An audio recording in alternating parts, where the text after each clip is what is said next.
पर आत्मा का फल प्रेम, आनंद, शांति, धीरज, कृपा, भलाई, विश्वास, नम्रता और संयम है। ऐसे ऐसे कामों के विरोध में कोई व्यवस्था नहीं।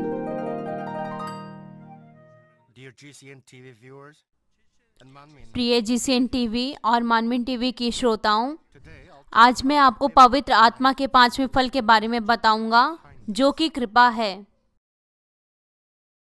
कृपा वो एक ऐसा गुण है जिसके द्वारा हम अपने अंदर दया उत्पन्न करते हैं, लेकिन कृपा का आत्मिक अर्थ वो कुछ हद तक दया के नजदीक है।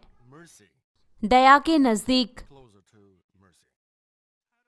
और कृपा का आत्मिक अर्थ है सत्य में उनको समझना जिनको मनुष्य अपने आप से नहीं समझ सकते।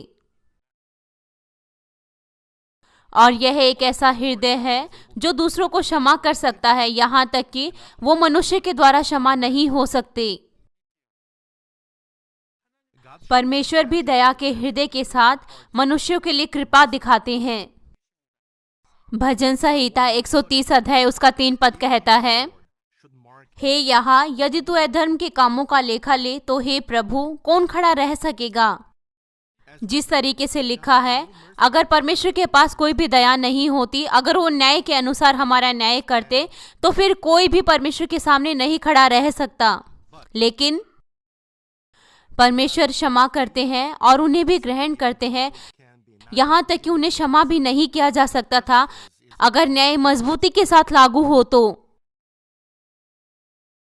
और ऐसा करने के लिए परमेश्वर ने अपने इकलौते पुत्र को दिया।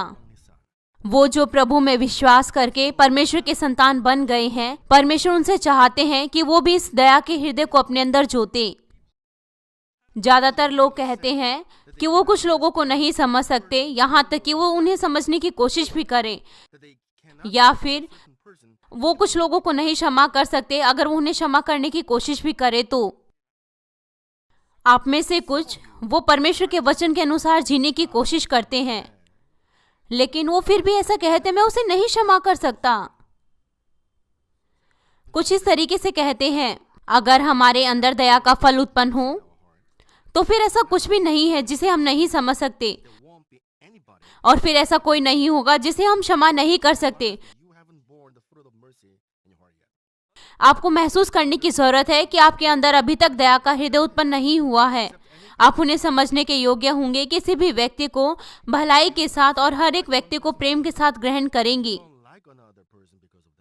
हम ऐसा नहीं कहेंगे कि हम उस व्यक्ति को पसंद करते हैं और हम उस व्यक्ति को पसंद नहीं करते। इसके कारण हम किसी को भी नापसंद नहीं करेंगे और ना ही किसी से नफरत करेंगे। हमारे पास किसी के लिए भी बुरी भावनाएं नहीं होंगी, किसी शत्रु के प्रति ही नहीं। अगर आपके अंदर दया का फल उत्पन्न हुआ है तो आप अपने शत्रुओं को भी माफ कर सकते हैं और उनसे प्रेम कर सकते हैं। यह हमारे पिता और हमारे प्रभु यीशु मसीह का हृदय है। जिस तरीके से एक माँ अपने नए जन्मे बच्चे की देखभाल करती है, हम किसी को भी ग्रहण कर सकते हैं और अपने गले लगा सकते हैं। और यहाँ तक कि अगर उनकी कोई बड़ी गलती हो या फिर उन्होंने कोई बड़ा पाप किया हो, तो हम उन पर पहले दया करेंगे उनका न्याय करने की बजाय। हम पाप से नफरत करेंगे, पापी से नहीं। हम उस व्यक्ति को समझेंगे और उसको जीवन की ओर अगुवाई करेंगे। वो जिसने पाप किया है वो मनुष्य है, कोई भी परफेक्ट नहीं है, ठीक। उदाहरण के लिए, जब उसके प्रिय बेटे ने कोई बड़ा मर्डर किया है और वो फिर घर में छुप गया है, तो उसकी माता को कैसा महसूस होगा और वो किस तरीके से कार्य करेगी। हो सकता है वो इतना बड़ा अपराध करने पर उसको डांटे, क्योंकि वो जानती है कि मर्डर करना एक बड़ा पाप है। लेकिन उसके पास ऐसा हृदय नहीं होगा कि वो उसको पत्थर से मारे या फिर उसको छोड़ दे। वो उसको एक बुरा अपराधी नहीं जानेगी। वो उस पर दया करेगी और उन तरीकों को ढूंढने की कोशिश करेगी जिससे उसको क्षमा मिल सके। हो सकता है कि वो उसके जगह पर उसकी सजा को ले और उसके लिए जीने के तरीकों को ढूंढे।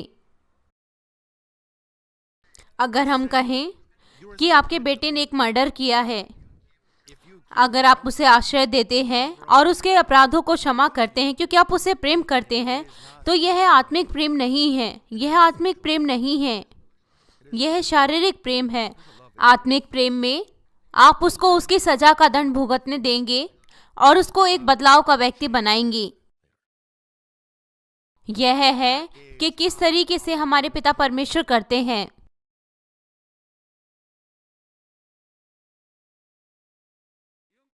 अगर हमारे पास आत्मिक दया होगी तो फिर हम समझेंगे, दया करेंगे और दूसरों को आश्रय देंगे इस हृदय के साथ।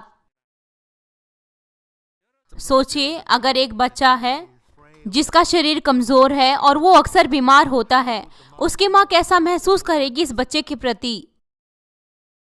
वो ऐसा नहीं सोचेगी कि वो ऐसे क्यों पैदा हुआ, और इसके कारण वो उसको मुश्किलें नहीं देगी, वो उससे नफरत नहीं करेगी।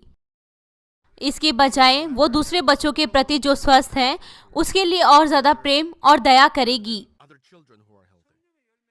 जिनके पास पवित्र आत्मा के फल है वो इस तरीके से इस माँ की तरह करेंगे, हर एक के प्रति, केवल कुछ ही लोगों के लिए नहीं। कोई माँ, क्या वो अपने बच्चे की देखभाल अच्छे से नहीं करेगी?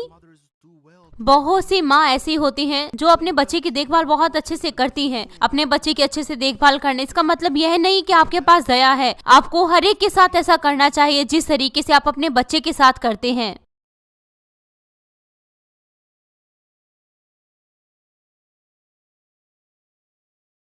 अब आइए, अब हम और ज्यादा दया की गहराई की ओर जाते हैं।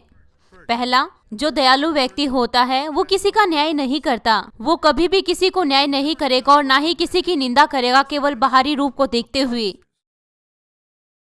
याकूब 2 अध्याय उसका 1 पद कहता है, हे मेरे भाइयों, हमारे महिमा युक्त प्रभु यीशु मसीह का विश्वास तुम में पक्षपात के साथ ना हो। क्योंकि यदि एक पुरुष सोने के छल्ले और सुंदर वस्त्र पहने हुए तुम्हारी सभा में आए और एक कंगाल भी मैले कुचेले कपड़े पहने हुए आए और तुम उस सुंदर वस्त्र वाले पर ध्यान केंद्रित करके कहो, तू यहाँ अच्छी जगह बैठ, और उस कंगाल से कहो, तू वहाँ खड़ा रहे या मेरे पाँव के पास बैठ, तो क्या तुमने आपस में भेदभाव ना किया और कुविचार से न्याय करने वाले ना ठहरे? सांसारिक लोग वो ज्यादातर लोगों के बाहरी रूप को देखकर न्याय करते हैं। उनका व्यवहार लोगों के प्रति बदल जाता है यह देखते हुए कि वो अमीर दिख रहे हैं या फिर वो फेमस दिख रहे हैं। परमेश्वर की संतानों को उनके बाहरी रंग रूप को देखकर न्याय नहीं करना चाहिए और अपने हृदय का व्यवहार नहीं बदलना चाहिए उनके बाहरी रंग रूप को देखकर। हमें यहाँ तक कि हमें किसी छोटे को भी अपने से बेहतर समझना है और प्रभु के हृदय के साथ उनकी सेवा करनी है। यहाँ तक कि अगर आप सोचते हैं कि आप दूसरों का न्याय नहीं करते उनके बाहरी रंग रूप को देखकर, उनके धन और उनकी प्रसिद्धि को देखकर, कृपया करके एक बार फिर से जांचें। क्या आप आत्मिक तौर से कोई पक्षपात और तरफदारी नहीं करते? अगर आप किसी एक डिपार्टमेंट स्टोर पर जाएं, तो आप किसी पक्षपात को देख सकते हैं। यह कहानी हमारी कलीसिया के एक सदस्य की है।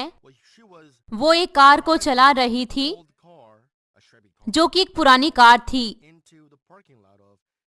वहां पर पार्किंग के क्षेत्र में वहां पर बड़े बड़े स्टोर थे और उस क्षण वो व्यक्ति जो कि ट्रैफिक को देख रहा था, उसने उसे कहा कि वापस चली जाए। उसने उसे कहा वापस जाओ और उसने कहा मैं यहाँ पर आई हूँ कुछ खरीदने के लिए, लेकिन उसने फिर भी उसको नकार दिया। इस तरीके से कुछ लोग उनकी कार को देखकर न्याय करते हैं, जबकि वो वहां पर कीमती वस्तुओं को खरीदने गई थी, हालांकि उसकी कार पुरानी थी। इसी तरीके से आप होटल में भी देख सकते हैं। अगर आप वहां पर कोई छोटी और मीडियम कार चला रहे हैं तो फिर आप निश्चित तौर से महसूस करेंगे कि आपको कोई नहीं देख रहा, वो आप पर ध्यान नहीं देंगे।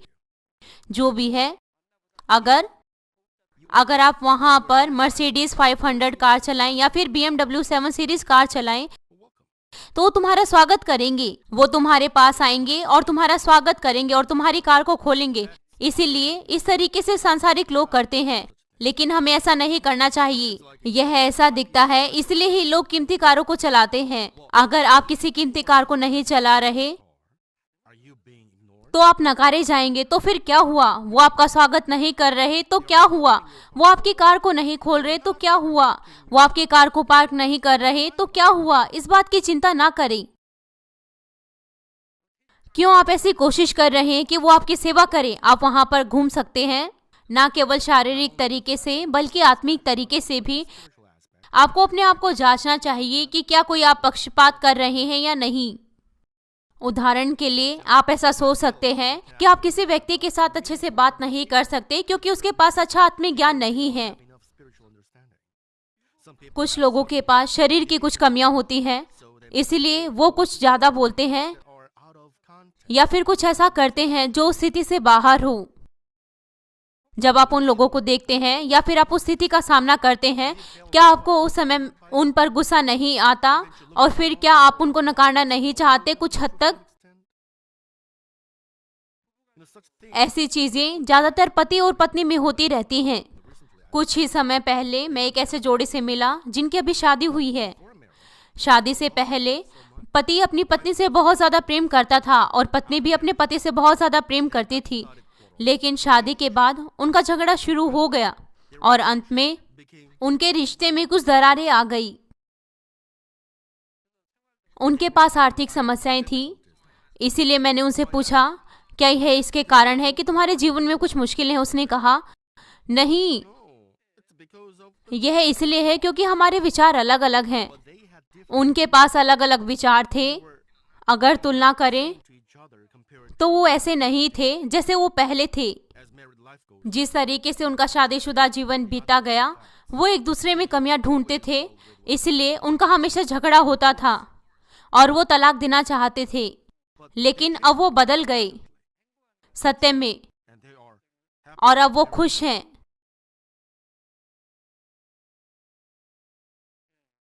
आप एक दूसरे से प्रेम करते हैं और शादी करते हैं, तब फिर क्या समस्या है कि अलग अलग विचार हैं? आप कोशिश कर सकते हैं बदलने की, ठीक? प्रभु में जो विश्वासी हैं उन्हें तलाक नहीं देना चाहिए। आपको एक दूसरे को समझना चाहिए, आपको दूसरों के अनुसार ढलना चाहिए और आपको अपने पहले प्रेम को फिर से बनाकर रखना है, तब आप खुश होंगी। वरना आपकी खुशी वो टूटना शुरू हो जाएगी। उस क्षण से यह टूट जाएगी। क्यों आप इसे तोड़ने की कोशिश करते हैं? आपको एक दूसरे को समझने की कोशिश करनी है और आपको बदलना है, ठीक? प्रिय भाइयों और बहनों, ठीक? क्या आप अपने बुरे शब्दों के द्वारा और अपने अभद्र व्यवहार के द्वारा दूसरों को शर्मिंदा नहीं करते?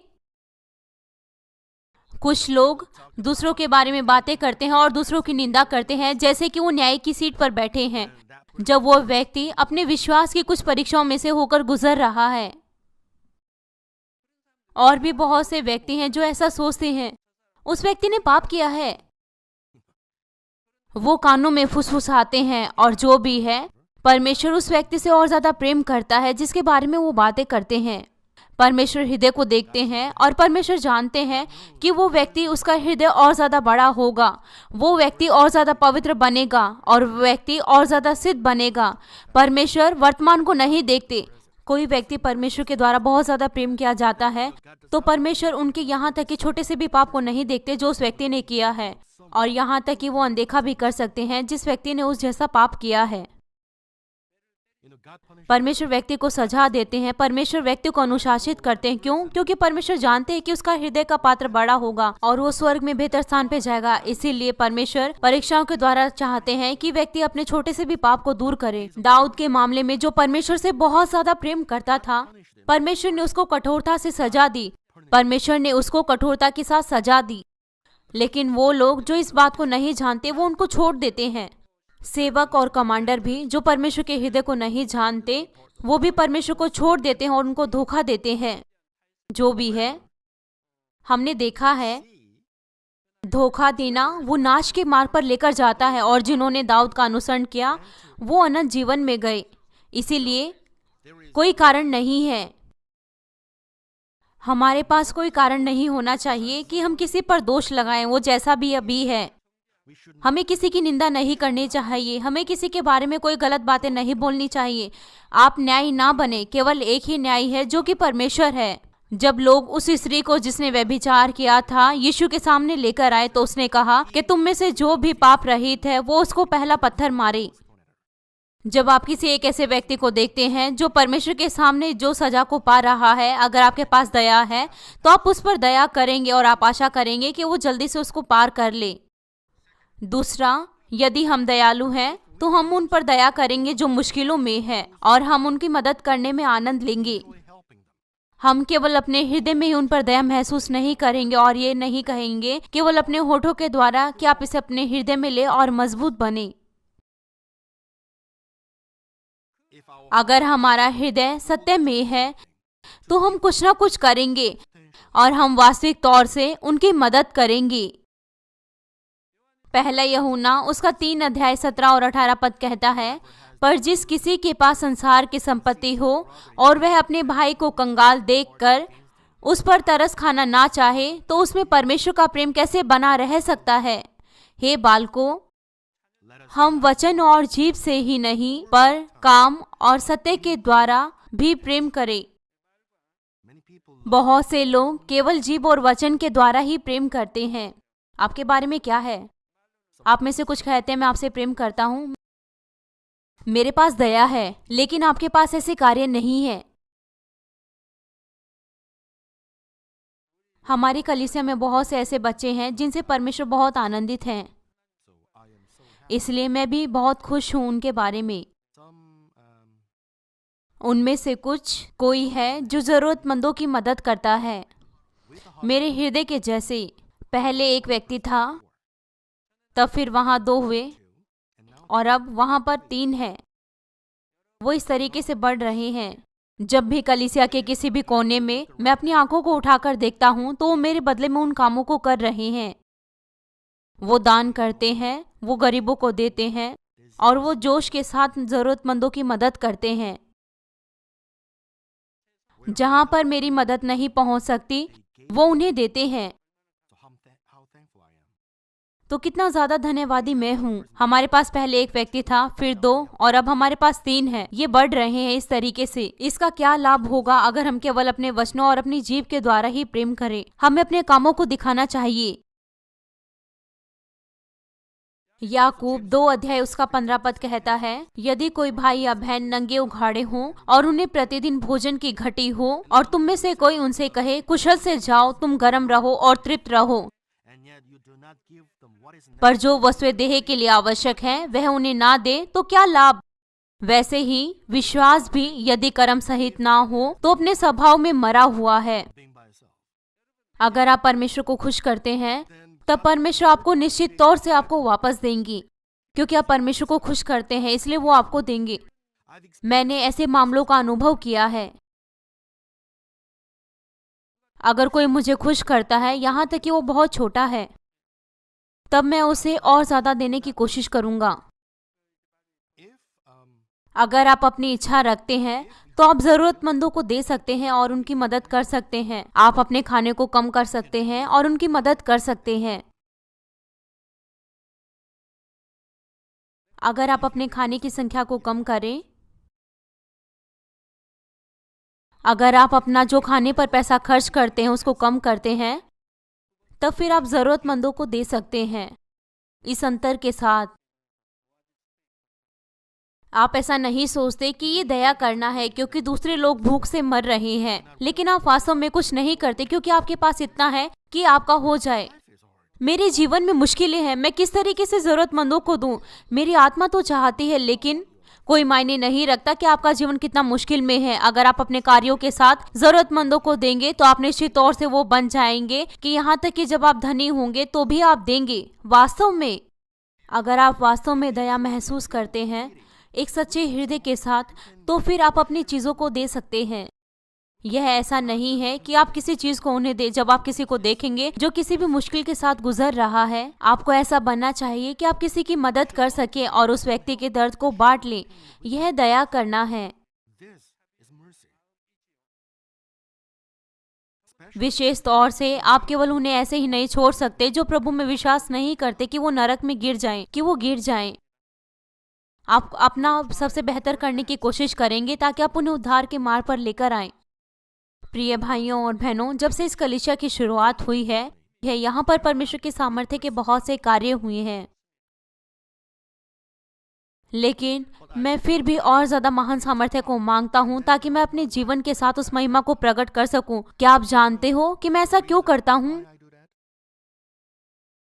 यह है इसीलिए क्योंकि मैं खुद गरीबी से गुजरा हूँ और मैंने बीमारियों के कारण उम्मीद खो देने के उस दर्द को निश्चित तौर से सहा है। जब मैं उन लोगों को देखता हूँ जो इन तरीके की मुश्किलों से गुजर रहे हैं, मैं उनके दर्द को अपना दर्द समझता हूँ और मैं उनकी मदद करना चाहता हूँ अपने उत्तम तरीकों के साथ। यह मेरी इच्छा है कि मैं उनकी समस्याओं को सुलझाऊं और उन्हें नरक की सजा से बचाऊं और उन्हें स्वर्ग की ओर अगुवाई करूं। लेकिन किस तरीके से मैं इतने ज्यादा लोगों की मदद कर सकता हूँ? जो उत्तर है जो मैंने प्राप्त किया वो है परमेश्वर की सामर्थ। यहाँ तक कि मैं लोगों की सारी समस्याएं, गरीबी, बीमारी उनको नहीं सुलझा सकता जो भी लोगों के पास है, लेकिन मैं उनकी मदद कर सकता हूँ ताकि वो परमेश्वर से मिले और उसका अनुभव करें। इसीलिए मैं अपनी बेहतर कोशिश करता हूँ ताकि मैं परमेश्वर की महान सामर्थ्य को दिखा सकूं, ताकि और ज्यादा लोग परमेश्वर से मिल सके और उनका अनुभव कर सके। जब भी मैं शनिवार को पैरिश और मिशन ग्रुप के लीडर से मिलता हूँ, मैं उन्हें एक ही बात सिखाता हूँ, और ज्यादा पवित्र बने और आत्मा में जाएं और यरूशलेम की आशा के साथ जिए।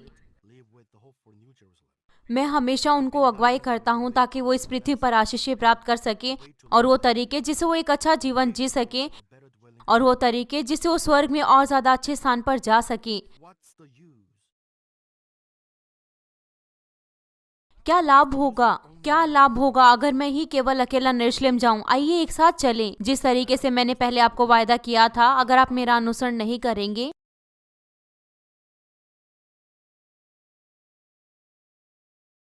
मैं आपकी नाक में हुक डालकर मैं आपको यरूशलेम की ओर अगुवाई करूंगा। मैं आपके साथ यरूशलेम जाऊंगा। मैं इसके लिए बहुत सीरियस हूँ, इसलिए मैं आपको हमेशा सिखाता हूँ कि किस तरीके से परमेश्वर के वचन के अनुसार जिए, और हमें परमेश्वर से प्रेम करना है और परमेश्वर के द्वारा प्रेम पाना है।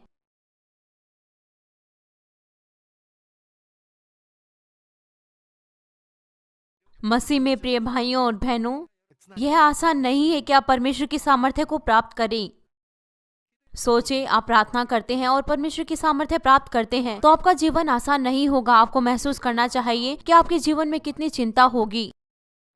आपके जीवन में बहुत सी चिंताएं होंगी।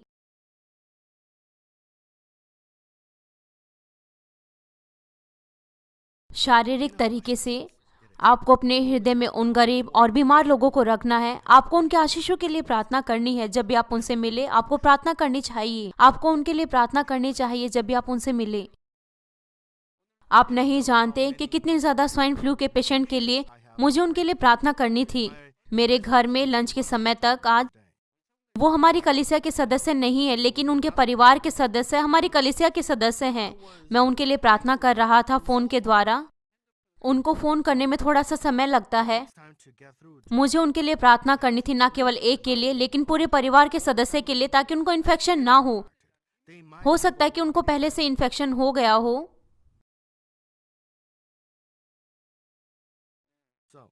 इसीलिए यह सप्ताह और अगला सप्ताह और जब तक हमारे प्रभु वापस नहीं आते, यह है कि मेरा जीवन किस तरीके से होगा और मुझे किस तरीके से जीना चाहिए, कहीं भी कभी भी। यह मेरा जीवन है। जो भी है, आजकल के दिनों में मैं बहुत ज्यादा धन्यवादी हूँ। हमारे पास्टर्स, वो विश्वास के साथ रुमाल की प्रार्थनाओं की अगुवाई कर रहे हैं पूरे संसार भर में।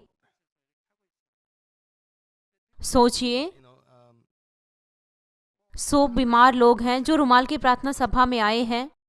मैंने सुना उसमें से 80 और 90 लोग चंगे हो गए। तो कितना ज्यादा धन्यवादी मैं हूँ। बाद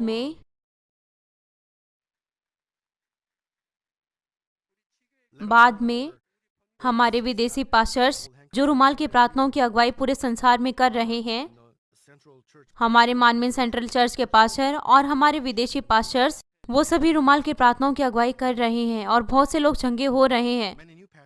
बहुत से नए पास्टर्स बनकर आ रहे हैं। तो कितना ज्यादा धन्यवादी मैं हूँ। यह बहुत ज्यादा अच्छा है कि हम परमेश्वर की सामर्थ्य को बांटे जो विश्वास करते हैं। यह बहुत अच्छा है। तब मैं उनकी प्रशंसा करूंगा।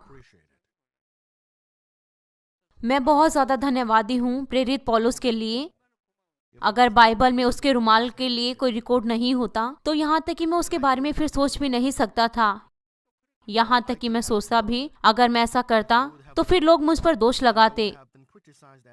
वास्तविक तौर से लोगों ने मुझ पर ऐसा दोष लगाया है। कुछ लोग कहते हैं और वो दोष लगाते हैं, क्या लोग वास्तव में चंगे हो जाते हैं जो वो रुमाल की प्रार्थना को ग्रहण करते हैं? वो जो विश्वास नहीं करते वो इस तरीके से दोष लगाते हैं। यह कितना ज्यादा अच्छा है। लोग प्रार्थनाओं के द्वारा चंगे होते हैं। रुमाल की प्रार्थनाओं के द्वारा उनमें विश्वास आता है और वो एक अच्छा मसीह जीवन जीते हैं। क्यों वो भली वस्तुओं पर दोष लगाते हैं? मैं बहुत ज्यादा धन्यवादी हूँ। बहुत से पास्टर्स परमेश्वर की सामर्थ्य को दिखा रहे हैं रुमाल के साथ। और आजकल के दिनों में हमारी कलीसिया के बहुत से सदस्य रुमाल की प्रार्थनाओं के द्वारा चंगे हो रहे हैं।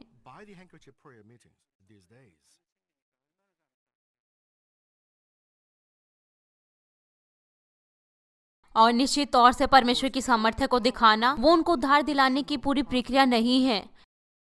यहाँ तक कि परमेश्वर की सामर्थ्य को देखने के बाद उनमें विश्वास आता है, लेकिन फिर भी हमें शारीरिक और आत्मिक तरीके से उनकी देखरेख करनी है जब तक कि वो अपने विश्वास में स्थिर ना हो जाएं। इसीलिए मैं अपना बेहतर कोशिश करता हूँ ताकि मैं उन जरूरतमंदों की मदद कर सकूं। यहाँ तक कि हमारी कलीसिया में भले ही आर्थिक समस्याएं हों ताकि वो स्वर्ग की और ज्यादा ताकत के साथ चल सके। नीति वचन 19 अध्याय उसका 17 पद कहता है, जो कंगाल पर अनुग्रह करता है वह यहोवा को उधार देता है और वह अपने इस काम का प्रतिफल पाएगा। जो कंगाल पर अनुग्रह करता है वह यहोवा को उधार देता है और वह उसका प्रतिफल पाएगा। मसीह में प्रिय भाइयों और बहनों, अगर हम किसी कंगाल पर अनुग्रह करते हैं तब यह प्रभु को उधार देना है और वह हमें हमारे भले कार्यों के लिए प्रतिफल चुकाएंगे। अगर हम इसे शारीरिक तरीके से देखें तो हो सकता है कि हम थोड़ी सी शर्म महसूस करें। यह प्रभु को उधार देना है। तो कितनी ज्यादा आशीषें हैं। परमेश्वर हमें वापस चुकाएंगे हमारे भले कार्यों के लिए। कितनी ज्यादा महान आशीष है।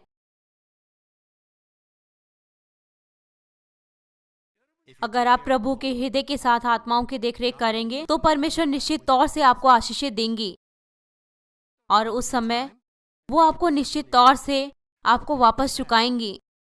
यहाँ तक कि वो अभी ही नहीं देंगे।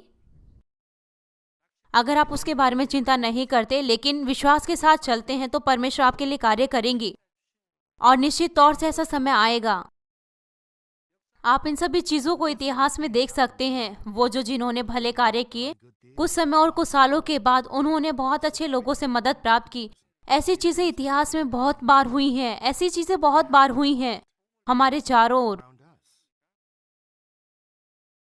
मैं आपसे विनती करता हूँ कि आप अपने चारों ओर दया के साथ देखें और उन लोगों की देखरेख करें जो कि शारीरिक और आत्मिक दर्द से गुजर रहे हैं। तीसरा, यदि हम दयालु हैं तो हम दूसरों पर अपनी उंगली नहीं उठाएंगे। निश्चित तौर से यदि हम किसी से प्रेम करते हैं तो कभी कभार हमें उसे सलाह देनी पड़ती है। यदि माता पिता अपने बच्चों को डांटे नहीं लेकिन हर बार उन्हें क्षमा करें क्योंकि वो अपने बच्चों से प्रेम करते हैं तो फिर वो बच्चे उनका नाश हो जाएगा। यदि हमारे पास दया है तो हम जल्दी से किसी को सजा नहीं देते और दूसरों की गलतियां नहीं बताते।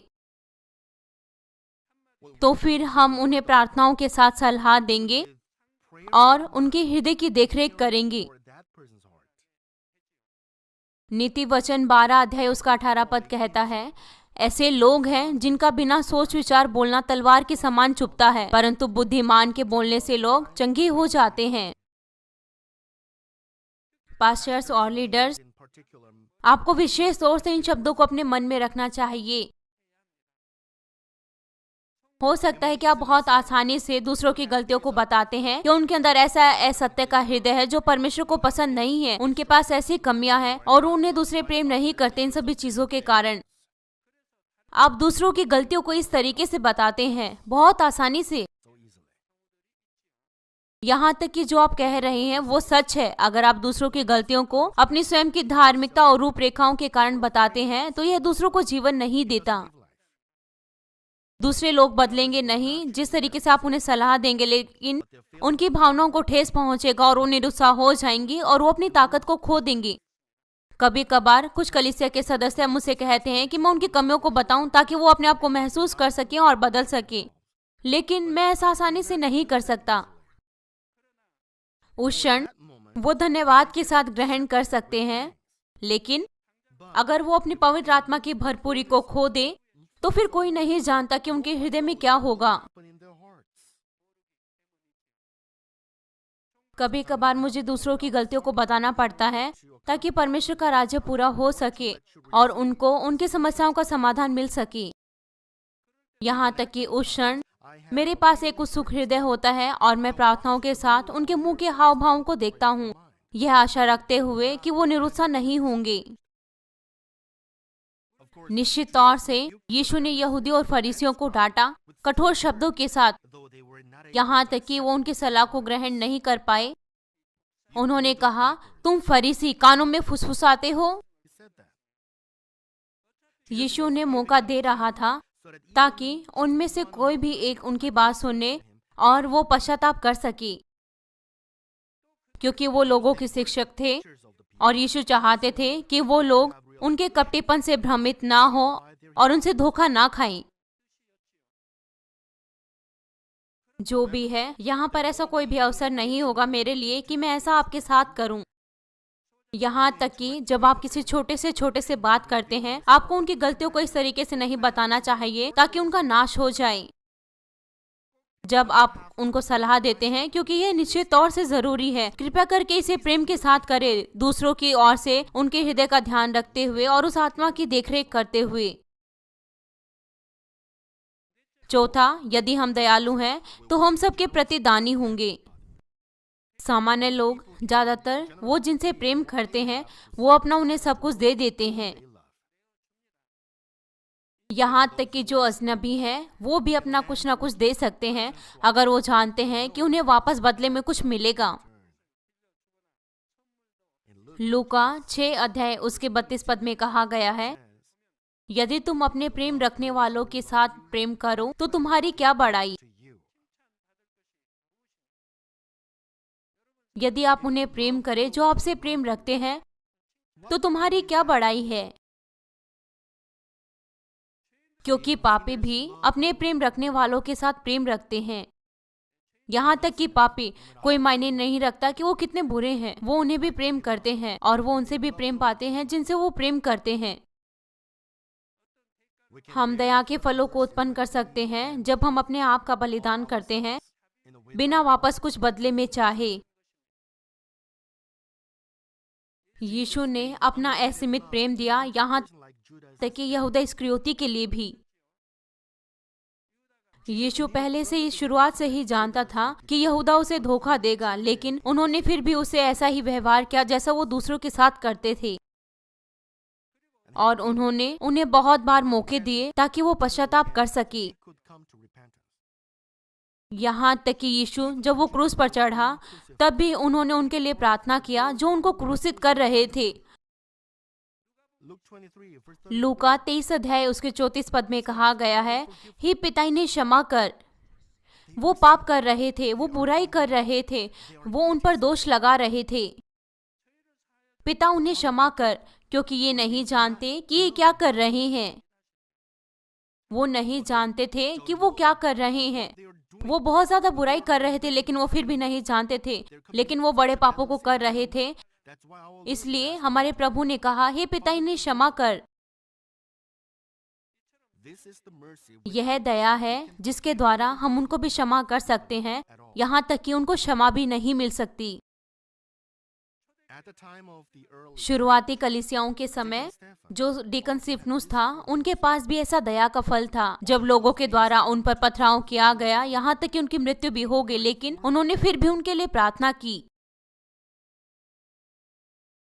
प्रेरितों के कार्य 7 अध्याय उसके 60 पद में कहा गया है, फिर घुटने टेककर ऊंचे शब्द से पुकारा, यहाँ तक कि उसकी मृत्यु के लिए उस पर पथराव किया गया। अपने घुटने पर आकर परमेश्वर को पुकारना ना भूलें, एक ऊंची आवाज के साथ। यहाँ तक कि आप सोच सकते हैं कि आप शांत रहकर प्रार्थना कर रहे हैं क्योंकि परमेश्वर आपको देख रहे हैं, लेकिन ऐसा नहीं है। प्रभु परमेश्वर के दाहिने हाथ खड़े थे और वो उनको देख रहे थे। स्तिफनुस, जिसकी आत्मिक आंखें खुली थी, वास्तविक तौर से वो प्रभु को देख रहे थे कि वो परमेश्वर के दाहिने हाथ खड़े हैं, लेकिन फिर भी स्तिफनुस ने ऊंचे शब्दों से पुकारा, एक ऊंची आवाज के साथ, प्रभु इस पाप को उन पर मत लगाइए। ऐसा कहने के बाद वो सो गया। शारीरिक तौर से सोने का मतलब है वो मर गया, उसकी सांसें रुक गई।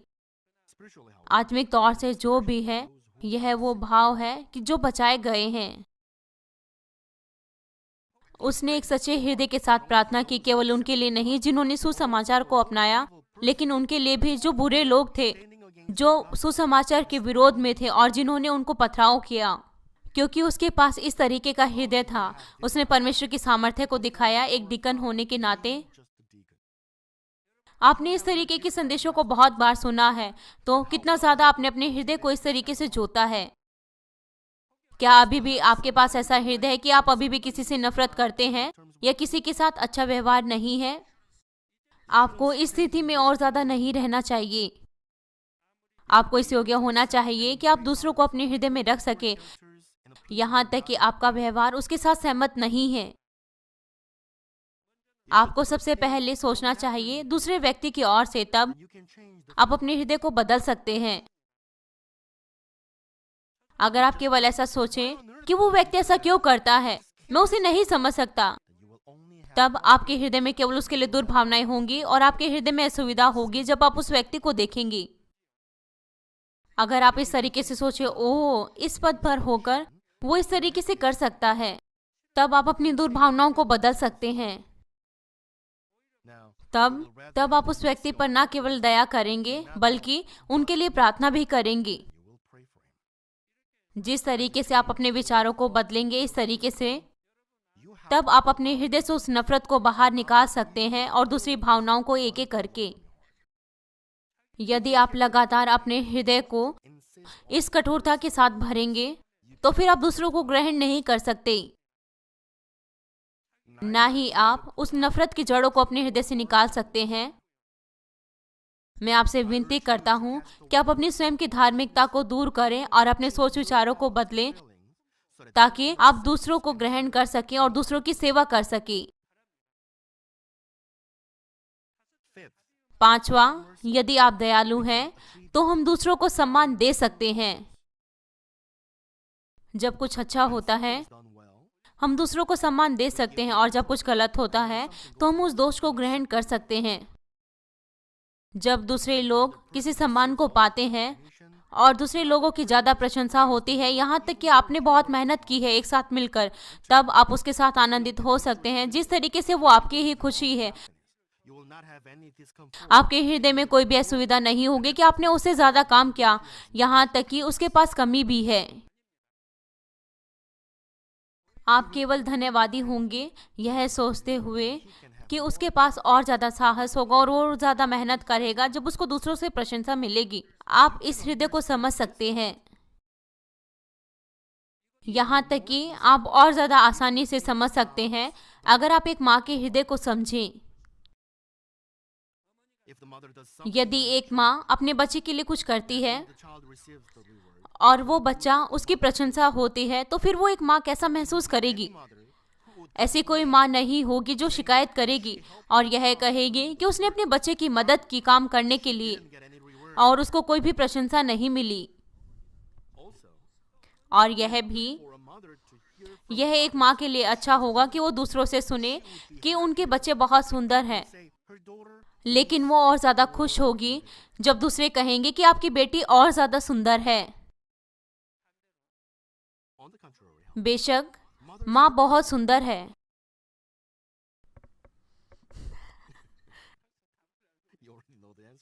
आप पहले से उत्तर को जानते हैं, ठीक? आपकी बेटी तो फिर माँ खुश नहीं होगी, ठीक? वो बहुत ज्यादा आश्चर्यचकित होगी, वो बहुत ज्यादा हैरान होगी।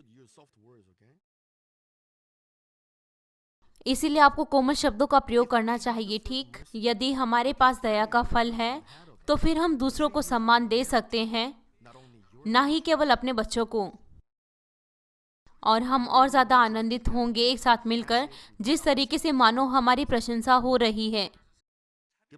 मसीह में प्रिय भाइयों और बहनों, दया परमेश्वर का एक चरित्र है जो कि प्रेम और दया से भरे हैं। ना ही केवल दया, लेकिन पवित्र आत्मा का हर एक फल वो परमेश्वर के हृदय का एक फल है।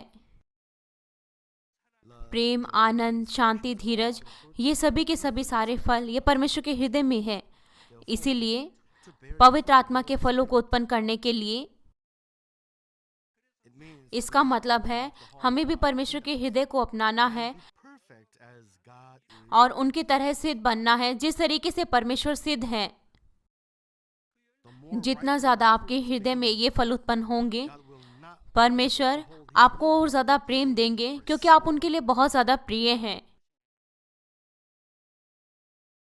मैं आशा करता हूं कि आप इस तरीके के प्रेम को पाएं, बहुत ज्यादा। अगर मैं वो प्रेम जो मैंने परमेश्वर से पाया है आपके साथ बांट सकता, तो वो प्रेम मैं आपको देता, लेकिन यह तरीका नहीं है काम करने का, ठीक? कम से कम मुझे आपको उन तरीकों को बताना चाहिए जिस तरीके से आप परमेश्वर से प्रेम को पा सकें।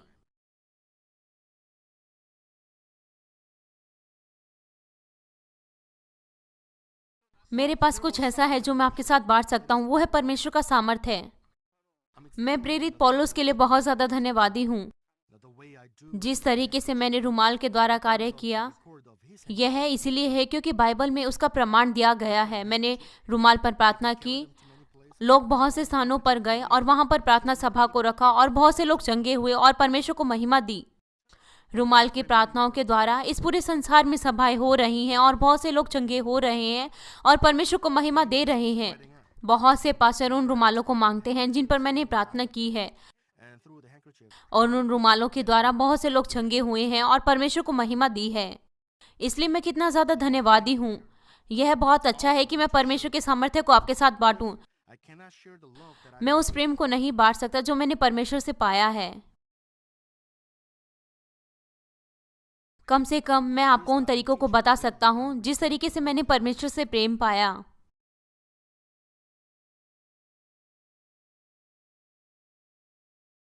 वो आपसे बहुत ज्यादा आनंदित होंगे यह कहते हुए कि आप उनके बेटे और बेटी हैं जो उनके हृदय को दिखाते हैं।